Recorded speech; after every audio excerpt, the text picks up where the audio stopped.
She didn't slow down. She saw the girl. She saw the walker. She saw the bright yellow, disabled child, sign at the end of the cul-de-sac. And still, she didn't slow down. The screech of tires came first. Then the thud. Then the silence. The neighborhood froze. One moment, Ava was making her way back from the mailbox, her small frame hunched over her blue four-wheel walker. The next moment, she was on the pavement. Her glasses cracked. Her math binder tossed into the bushes. And Karen? Karen stepped out of her SUV like nothing happened. No panic. No apology. Just irritation. She shouldn't have been there, Karen muttered, brushing invisible lint off her pressed white blouse. Ava's mother ran out seconds later. Her screams tore through the quiet street like a siren. "You hit my daughter!" Karen blinked. Slowly. She was in the middle of the road. She was crossing from the sidewalk. "It's a cul-de-sac." Karen glanced at the scattered papers. Then at Ava's walker. "She shouldn't be unsupervised," she said coldly. "Especially in an HOA neighborhood. There are rules." That word, rules, slapped harder than the impact. Neighbors began to gather. Phones came out. But Karen didn't flinch. She turned back toward her car, pulled out her phone, and calmly began dialing. "I'll report this to the HOA," she said. "You're responsible for your child's actions." Ava groaned from the pavement. Her mother knelt beside her, voice shaking, hands trembling. Someone called 911. Someone else followed Karen to get her plate. But before the sirens came, before the statements were taken, before the neighborhood realized how far this was about to go, Karen leaned down to look at Ava, still lying in the street. "You kids think you're special," she hissed. "But you're not." Then she stood, straightened her collar, and drove away. What Karen didn't know, what she never even thought to ask, was who Ava really was. Not just a quiet disabled girl with braces and textbooks. Not just the child of a single mom with a front yard bird feeder and a half-painted fence. Ava was different. Brilliant. And when the time came, it wouldn't be the police, or the neighbors, or even the HOA board that would bring Karen down. It would be the girl she hit. The one she underestimated. The one who remembered every word, and turned it into justice. Ava loved numbers more than people. Not because she didn't like people, she just found them harder to understand. They said one thing, meant another. Numbers? Numbers never lied. At 10 years old, she could already factor polynomials in her head. She solved logic puzzles like breathing. Her favorite sound in the world wasn't music or laughter. It was the quiet click of a Rubik's Cube lining up perfectly. She was born with a rare muscle condition that made walking difficult. Doctors said she might never run, never climb, never balance like other kids. But what she lacked in physical strength, she made up for with sharp eyes, fast fingers, and a mind that never stopped moving. Her mom, Dana, was a nurse. Single, exhausted, but fiercely devoted. Their house wasn't big. It wasn't new.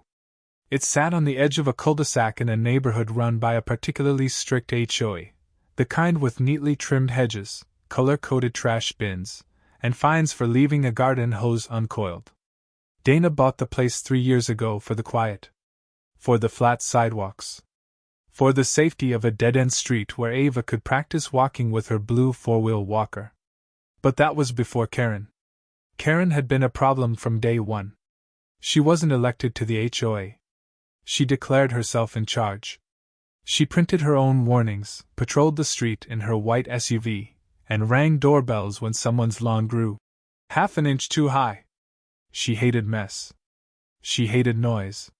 She hated exceptions. Especially ones that wore braces and used walkers. The first letter Dana received was about Ava's wheelchair ramp. Unapproved structure. Breaks visual uniformity. The second was about Ava's mailbox stickers, math equations she drew herself. Graffiti-like markings. Inappropriate for community decorum. By the third, Dana stopped reading. She built her world around Ava. Homework after work. Physical therapy appointments on weekends. They planted herbs together in small pots on the porch. Watched documentaries instead of cartoons. Solved Sudoku before bedtime. They didn't cause trouble. But trouble kept coming. Once, Karen stood in the middle of the sidewalk, hands on hips, and barked at Ava. "You can't cut through here with that thing. You're blocking foot traffic." Ava didn't respond. She never did. She just noted the angle of Karen's shoes, the way her lip curled like punctuation, and kept moving. One step at a time. Neighbors whispered about Karen. Some feared her. Others avoided her. A few admired how orderly she kept things. But no one stopped her. And slowly, Dana and Ava became invisible. Until the mailbox. Until the screech. Until the thud.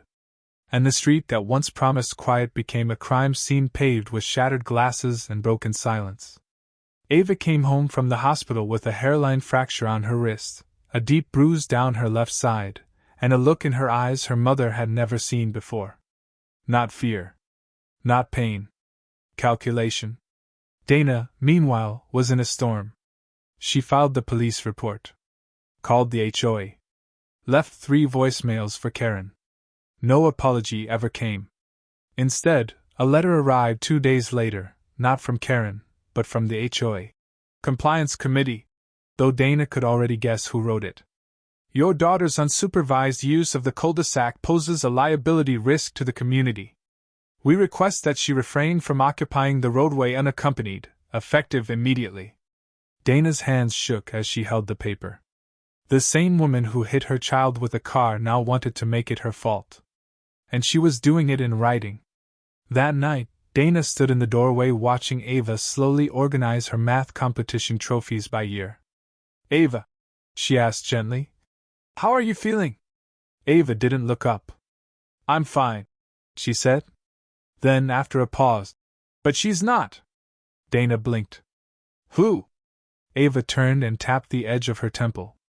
"Karen," she said softly. "She left too much noise behind." Dana didn't understand what she meant, not yet. But Ava had been thinking. Watching. Listening. And she had a plan. Meanwhile, Karen didn't lay low. She doubled down. She posted in the HOA Facebook group about reckless children and parents who let their kids run wild with walkers in the street. She implied Dana was exaggerating. That Ava jumped in front of her car. That she'd done everything she could to stop. What Karen didn't know was that a doorbell cam had caught the whole thing. Not just the impact. Not just Ava crossing calmly, slowly, clearly visible. But Karen's face as she got out. Her voice. Her words. "You kids think you're special. But you're not." That video made it to the local HOA whistleblower page. Quietly. Anonymously. 3,000 views in 2 hours. The comments poured in. "That woman shouldn't be driving. She's weaponizing HOA power like she owns the neighborhood. Is that a kid with disabilities? What the hell is wrong with her?" But even then, Karen wasn't done. She filed a formal violation against Dana. Creating an unsafe environment for community traffic. That was it. Dana showed up to the next HOA meeting, not to plead, not to cry, but to confront. The room was full. Neighbors. Board members. A few with crossed arms. Others curious. Karen sat at the front with a smug look, arms folded, folder of printed screenshots on the table. Dana stood up. "I'm here," she said, "because my daughter got hit by a car in front of our home. By someone who never once said sorry. And now that person is trying to say it was her fault?" Karen laughed under her breath. "You can't use this meeting for personal attacks." Dana snapped her head toward her. "You hit a child." Karen rolled her eyes. "She shouldn't have been in the road." A voice from the back called out. "There's video." Karen froze. Dana turned. "Who said that?" A man stood up slowly. "Mr. Hayes. Lived 4 doors down. I checked my ring cam. Caught the whole thing. She wasn't in the road." She was crossing from the mailbox. With her walker. You didn't even brake. Karen's face strained of color. Dana walked over to the board and placed a flash drive on the table. Here's a copy, she said. For your records. Silence. No one defended Karen. Not even the board. Not anymore. Ava had always listened more than she spoke. While other kids chattered in class or played tag at recess, she coded. She learned Python at 9. JavaScript before 10. Her school didn't know what to do with her, so her mom enrolled her in an advanced online STEM academy after hours. Her bedroom looked more like a miniature lab than a child's room: 2 monitors, soldering irons, a disassembled drone, and a notebook labeled Observation Log, Maple Grove HOA. Yes, Ava kept logs. Every complaint. Every walk. Every time Karen's SUV turned the corner with one headlight out. The day after the HOA meeting, while her mom fielded calls from concerned neighbors and board members suddenly reevaluating protocol, Ava opened her laptop. She pulled up the HOA's public page source code. Then the private residence portal. Then the compliance forms. It took her 15 minutes to discover something no one had noticed. Karen had been filing violations under multiple names. Same IP address. Slightly altered usernames. But all tied to the same browser fingerprint. One Ava traced and matched with the timestamps of Karen's car passing by houses. Ava cross-referenced the entries. Dozens of violations. Some fake. Some exaggerated. Photos uploaded directly from Karen's phone. Ava even found metadata embedded in one image. Karen had taken a picture of a neighbor's dog on their lawn, then edited the timestamp to make it look like a different day. She organized the evidence like a digital forensic scientist. Screenshots. File paths. Timestamps. GPS overlays. Then she built a page, simple, clean, untraceable, titled KarenExposed.net. It didn't have her name. It didn't need to. Within 24 hours, it was circulating. Someone from the HOA board emailed it out, accidentally, to the entire resident mailing list. Within 2 days, it had over 10,000 views. Ava had included a simple message at the top. This is what happens when power is unchecked. When no one questions who's holding the clipboard. When a child is hit and blamed, and the grown-up drives away. The documents spoke for themselves. Karen's HOA authority? Non-existent. Her violations? Fake. Her anonymous complaints? Traced. But Ava wasn't done. She had submitted the full report to a friend from her online STEM class, whose father happened to be a local investigative reporter. He called Dana that evening. I don't usually cover HOA drama, he admitted. But this isn't just a neighbor feud. It's fraud. It's harassment. It's a kid who turned digital receipts into truth. Dana turned to Ava. She was solving a Rubik's Cube one-handed. Do you want to talk to the press? She asked gently. Ava didn't look up. Let the code talk, she said. And it did. The story hit the local paper that Sunday. Disabled child struck by HOA bully, then outsmarts her with data trail. The photo wasn't of the accident. It was Ava in her room, back to the camera, coding with her walker in the corner. The headline went viral. And for the first time in months, Karen went silent. No more patrols. No more posts. No more letters. Because the girl she tried to erase had just erased her credibility, line by line, bite by bite. The police didn't knock, they walked in with a warrant. A week after the story broke, Karen's HOA records were officially requested by local authorities. What they found shocked even the seasoned officers. Not just doctored complaints. Not just impersonating HOA officials. But forging signatures, misusing funds from community dues, and illegally accessing homeowner information through backdoor edits on the HOA's site. She wasn't just a bully. She was a fraud. Karen was arrested in her driveway while wearing a windbreaker that read, HOA enforcement, something she had printed online. Her expression, caught on multiple Ring doorbell cams, was frozen somewhere between disbelief and fury. It made the news. Again. Neighbors watched from windows. Some recorded. A few clapped. Dana didn't. She simply closed the curtain and returned to Ava's room, where her daughter was soldering something small and metallic. "What is that?" Dana asked. "A gift," Ava said. "For who?" "For the new HOA president," Ava replied, not looking up. "It's a sensor that tells you when someone parks on your lawn." Dana couldn't help but smile. Meanwhile, the HOA board issued a formal letter to all residents. "We deeply regret the misconduct of a former member who acted without authority. Going forward, we will implement oversight and digital transparency to ensure this never happens again." But it didn't stop there. At the next HOA meeting, the one Karen had always dominated, dozens of neighbors showed up. They weren't there to complain. They were there to apologize. To Dana. To Ava. To each other. One woman stepped up, Mrs. Templeton, who had lived in the neighborhood for 22 years. "I believed her," she said, voice shaking. "I thought she was protecting us. But she was protecting herself. From people she didn't want here. People who didn't look like her.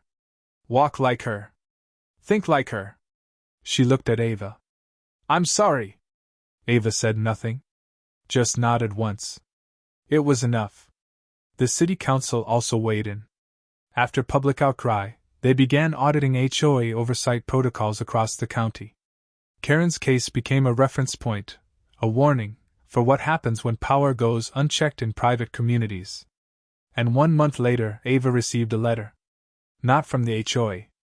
Not from the police. From a university. An early acceptance into a summer program designed for gifted youth in technology and engineering, with a full ride. The director had read about her in the paper. "Any child who can build a case stronger than most lawyers," he wrote, "belongs with us." Dana cried when she read it. Ava? She just added the letter to her evidence board, right between Karen's fake complaint email headers and real-life outcomes. Her version of justice. Clean. Organized. Logical. The neighborhood was quieter now. Not in that tense, hold-your-breath kind of way it used to be when Karen's SUV turned the corner. But in the peaceful way. The way it sounded on Saturday mornings, when sprinklers clicked on and someone's kid laughed too loudly over a chalk drawing. The way it felt when a girl with a walker rolled slowly across the cul-de-sac, and no one dared to look away. Ava no longer walked with her head down. She moved with purpose now, measured, steady, unafraid. People waved first. A few even stopped to ask what she was building that week. "Solar panel bird feeder," she said once, matter-of-factly. "Dual function, helps the birds and powers a porch light." They blinked. Then smiled. Then told their kids to come say hi. Her name spread through the community, not as the girl who got hit, but the one who made it matter. At home, Dana hung the university letter on the fridge. Next to it, she pinned a small drawing Ava had made. A stick-figure girl with glasses, a walker, and a cape. The caption read, "Don't underestimate the quiet ones." The HOA, once a symbol of control and fear, began to change.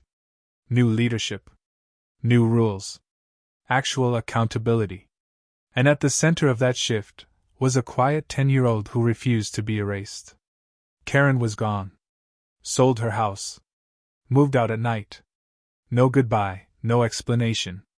But even in her absence, the damage she left behind became a kind of scar the neighborhood wouldn't forget. Or repeat. One evening, as the sun sank behind the trees, Dana sat on the porch while Ava tinkered with wires on the step. "You ever think about what would have happened?" Dana asked softly. "If we hadn't spoken up?" Ava didn't look up. "I do. And I think," she said, tightening a bolt, "people forget that justice isn't always loud. Sometimes it's just organized."